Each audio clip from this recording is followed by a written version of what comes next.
Om Namah Parvati Patay Har Har Mahadev. Hello everyone, this is Dr. Sneha. Welcome to my mini vlog.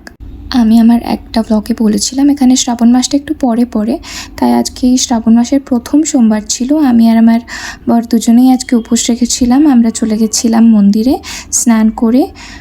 আমার মন্দিরটা আমাদের সোসাইটিতে, আমরা ওখানে ফুল নিয়ে তারপরে পুজো দিয়ে ফিরে এসে সাবুর খিচুড়ি খেয়েছিলাম আর সাথে ঘরে বানানো দই।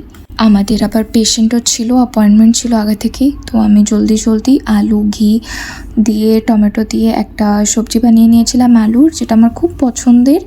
আর এখানে যা যা খাই ওই হিসেবে জিনিসপত্র আমরা ব্যবহার করেছিলাম।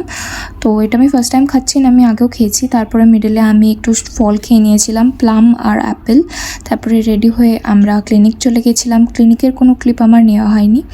ফিরে এসে মুকুল বানিয়ে নিচ্ছিল কুট্টুর লুচি। এখানে কুট্টুর আটা খাওয়া হয়।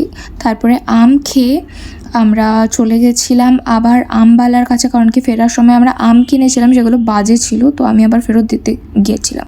তারপরে ফিরে একটু রেস্ট নিয়ে আবার আমাদের বিকেলে পেশেন্ট ছিল, তো আমরা আবার বিকেলে উঠে চা খেয়ে আবার রেডি হয়ে বেরিয়ে পড়েছিলাম। রাস্তায় যেতে যেতে একটা খারাপ ঘটনার সম্মুখীন হই, মনটা খুবই খারাপ হয়ে গেছিলো। তারপরে গিয়ে পেশেন্ট করেছিলাম এবং তারপর ফিরে এসে আলু আর কুট্টুর পকোড়া ভেজে নিয়েছি। আমাদের রান্নার মাসি খিচুড়ি বানিয়ে গেছিলো, সামাকির চাওয়ালের খিচুড়ি, আর আমি সাবুদানার পায়েস বানিয়েছিলাম। এটাই ছিল আমার আজকের ব্লগ। তুক্কা পরের ব্লগে আবার দেখা হবে।